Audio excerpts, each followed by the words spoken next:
Welcome back, MTG Joe here. The next set of Decathlon events are here, so for those of you who've been collecting the tokens, trying to get to the finals to get your one-of set of new Phyrexia, hopefully win and save a whole bunch of wild cards and get a whole bunch of goodies in there. Decathlon 6 is Alchemy Best of 1 format, so we're going to go over some of the deck lists today. So this is an introduction to the deck list, but also I'm going to preface, in addition to the deck list that I'll paste in the comments here, I'm going to do a pinned comment in the video linking to my Twitter, where throughout the day, because it's also the Alchemy Best of 1 qualifier that we see for the MIQ, so we should be getting some more curated decks. The thing is, Alchemy has the shallowest pool of available deck lists. Not a lot of people play, and of the top decks, it's pretty congregated into like 2 or 3 archetypes. So it's not a well-explored format. So what I'll do is I'll link to my Twitter. I'm going to like as many lists as possible. And we'll go from there in terms of finding you the best deck. So looking over your options for today, and let me just switch over. Sorry about that. Why did you die? Why did you die? There we go. Sorry about that. So here are the lists. There's kind of, the meta is shaped around a couple key cards. You have your Rakdos shells, whether it be Anvil or the larger Sheoldred builds, so like the sack versions or the bigger, chunkier versions. You have mono red and kind of 2 versions of the deck, Raiju or no Raiju versions. There's a Naya Revels life gain deck, and then there's a kind of Power 9 Oracle Clockmaker control-y style shells that get played around. So those are kind of the pillars right now of the format. Things you might run into are like werewolves, which isn't too popular, but you'll run into some occurrences of it. You'll sometimes get Esper kind of mid-rangey control decks, blue-white control decks, Divine Purges in the format, Kaleem, stuff like that. But looking at the list themselves, we're looking at Untapped for some data from December 13th through to the 7th, so almost a month of data, about 4 weeks, 3-4 weeks. The top win rate deck for this period from Platinum to Mythic is Rakdos Sack. So it's using the new Crucius Titan of Waves. This is a powerful new card that's being played in both versions of the Rakdos deck. So this kind of fills the deck in a couple different ways. It lets you discard irrelevant cards and matchups. It helps you dig deeper. So if you need a cheaper card, if you need a more expensive card, you discard that and you can choose kind of which scale. You want it cheaper in terms of CMC, higher in CMC, you can do that. It also gives you treasure tokens, which helps fuel your Oni Cult Anvil. This version as well is using Sanguine Brushstroke, which creates a copy of Blood Artist. And with this deck here, what you're trying to do is just nickel and dime, drain your opponent. Life gain loss, you lose a life from a Blood Artist trigger, you lose a life from an Oni Cult Anvil, you lose a life from the Sanguine Brushstroke triggering a blood token. You have Blood Tithe Harvester to make blood tokens as well. You have your Fable to copy. Deadly Dispute still in this format because of Baldur's Gate, so you get your card advantage. Mishra's research decks as card advantage. Go for the Throats. The desk's nice because you can trigger it twice for the Oni Call, and then this version's on Invoke Despair in the top end.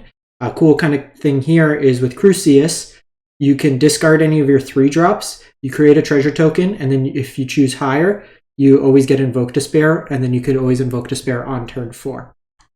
So kind of cool in that way there. I'm actually going to do this a little out of order. So this is the other Rakdos version. So this is when I was covering decks for the qualifier play-in. This one was showing up in terms of untapped data as a fairly high win rate, and it's kind of dropped off in terms of volume of play. So this deck here is similar, but kind of bigger in terms of, so it doesn't have the sack effects, but you have still your Crucius, you have your Obnixis here. One thing is, Liliana is a little tough because it's really bad into the mono red decks, into the creature decks, but it has a pretty fair game against these mid-range piles. So I'd probably still run it at this case. I may suggest cutting this for either a second Meat Hook Massacre or just a little bit more interaction, like get your an additional copy of Deadly Dispute in here, just something like that to give you the card advantage in the mirror. You have Shambling Gas early. This is really good against the mono red decks because it can often kill 2 of their creatures. It helps you ramp as well. Curse Bound Rich helps you. It's just like a 2-for-1. It trades. It gets you another body or another spell off its spell book ability. Go for the Throat is the 2-mana removal spell you should do. You shouldn't be playing Infernal Grasp. There's too many aggressive decks that could kind of hurt you in this case, so the 2 damage is often not worth it. You have your Bloodtithe Harvester, Fables, Crucius package. This version's on 4 Shieldred, so you can't do the Crucius drop, discard a 3-drop, always find Invoke. There's a chance you find the Shieldreds as well. So that's another version of the deck here. We then have Naya Life Gain, which is a Naya Revels deck. This one's at 59% win rate, so it's kind of built off Cabaretti Revels, which has been nerfed a couple times. The casting cost is a little different, but we got improved mana with the Pain lines, the Carlucin Forest. This version's not even on brush lines. You should I'd probably cut 2 planes for brush lines, to be honest, or yeah, I'd probably do that. It helps out just kind of getting your fixing in place, because you at times get these awkward hands with all tap lines, which don't really help in terms of curving out. The core of the deck, if you can keep a hand with Revels on 3, those are usually the best draws, because your 2 drops that you cast will always find your Lunarch Veterans, and you have 8 kind of a Johnny Pridemate style effects that like to get your life gain. Inquisitor Captain lets you find multiple bodies, especially with Revels out. This deck can go from no board to huge board very quickly. You also have Welcoming Vampire for card advantage. Your only removal in this deck is the Brutal Cathar, but you're ultimately trying to win with just big Voice to the Bless that are like indestructible flying vigilance in that regard. So then mono red aggro, there's kind of 2 versions of it. There's this Raiju version, and then there's the version that I've kind of popularized, played a lot of. For context, I've played a lot of mono red alchemy. It's one of my favorite decks. We'll go to it in a sec, but so this version, the average person has had a better win rate with. With my version, it's about 55% from like untapped data. I've been playing it between, like right now I'm at 71% because I've shared the list and more people are picking it up and it's harder in the mirror. I peaked at 77% win rate with it. With the deck, this was like a kind of an adaptation of a list I previously got to #1 Mythic with in August. But this version here, the core difference of the deck is this version's on Thundering Raiju, Bloodthirsty Adversary. My version, it trims down, so I only go up to 3 drops in my deck. Instead, I'm playing Monastery Swift Spear and I'm playing Lightning Strike. In the creature mirrors, this helps a lot. It also helps in the Naya Life Gain matchup, and it gives you multiple burn spells to be able to deal with the Shieldred. There's been a lot of Rakdos from I've been watching the qualifier run for Croakies, and if you don't deal with this card on turn 3, especially before it starts getting discard value, it's pretty much always going to find a Shieldred or Invoke Despair. You need to be able to kill it. And with my version, with Molten Impact and that, it helps you scale. In general, if you're playing mono red, don't play Mephit's Enthusiasm, play Molten Impact. Mephit's makes you play more in on an individual threat that's already going to be a target. You don't want to kind of put all your eggs into one basket. With Molten Impact, it's often 2 removal spells, which helps in this matchup, especially in the mirror. Being able to take a Tiefling out and then be able to use another spell to kill another creature. You can get around creature lines, stuff like that. It's a much more flexible of a card. It lets you spread damage around. It also lets you kind of stack up the damage to be able to hit a Shieldred, which is really important. This version, what I don't like about with the Raiju version is you're at 22 lands, so you frequently don't get up to the required mana. Similarly with Bloodthirsty Adversary, a 2-mana 2/2 haste is okay, but you get the bonus of flashing back spells, but in this version you only have 11 spells to flash back. You're also at that point typically flooding, so it's more of a late game card, but I prefer having the Lightning Strike because it allows you to be more interactive, get your early drops. The best types of hands out of this deck are if you have 2 Tiefling Outcasts in your opener, especially if you're on the play. You could put 9 power onto the board at turn 2, which is really powerful. My version, what I've been doing is I've actually shaved down 1 Phoenix Chick in lieu of a Squee. Squee plays better into the Rakdos decks. There's an uptick in Meat Hook decks, just targeted removal, stuff like that.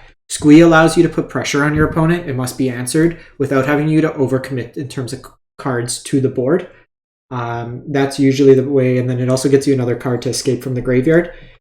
With so many Meat Hook decks, getting this back from the graveyard wasn't too common because you'd often dump your hand. And then at that point, if you're attacking with a lot, you're often either just using the mana for your Ambergris or your mana's tied up, stuff like that. I was originally on 2 Mishra's Foundries. I've cut it down to 1. I've had too many hands where I've had 1 red source Mishra and then I've had 2 red drops. It's feasible to win with this deck with 2 lands. Your deck's very low curve, and the big spender also helps in terms of mana. Traumatic Prank, if you're playing against Rakdos, try as much to get rid of, get If you can't kill the Shieldred, you got to steal the Shieldred, but if you steal the Shieldred, you have to kind of kill them on the spot. If they untap with Shieldred, they're usually between blood tokens, stuff like that, can just gain enough life that it's kind of bad. Similarly, if you're playing this deck against the Naya life gain deck, try to get it so a Voice of the Blessed is what you hit, ideally for lethal, but if you can't, just because it's the offense-defense card with Vigilance, anything with Vigilance you usually want to get out of the way. Don't be afraid at times to use this early. The additional, like, if you can poke through a good chunk of damage and just put your opponent far enough behind, the, like, 1 damage dealt periodically does add up in terms of the deck. So I'll link both of these. Like you can see, I'm 188 and 76 with this deck. You do kind of go through waves. I've had, like, runs, you know, you win some, lose some 500, but I've also had runs where 23-9, 15-2, and then you just kind of, I've been playing around with some cards where Hilda, I've had Chandra in here trying around. Like this run I went 13-1. So it's kind of here and there, 89-39, just kind of playing around with stuff like that. There's a mono black control deck. I think if you're going to be playing this kind of shell, you're better off just with Rakdos, to be honest. Liliana I don't think is the best suited here.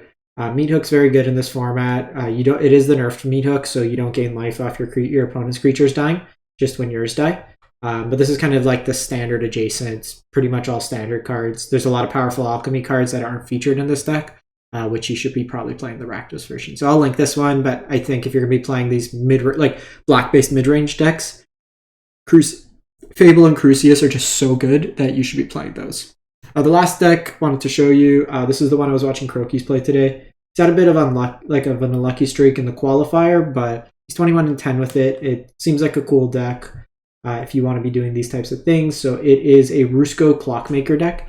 So when it enters the battlefield, you create a copy of Midnight Clock, and then whenever you cast a non-creature spell, you gain a life, your opponent loses a life, and you put a counter on the Midnight Clock. So this lets you kind of loop your deck by refilling your hand constantly. Cyber Siphoner finds you spells, but basically what you're trying to do is put in a bunch of Power 9 into your deck through Oracle of the Alpha, and then just redraw it, you know, Time Twister, taking extra turns. You also have Piece It Together, which if you cast it 4 times, you get extra turns, and then you can just keep redrawing it. So basically you just get to a point where you take all the turns.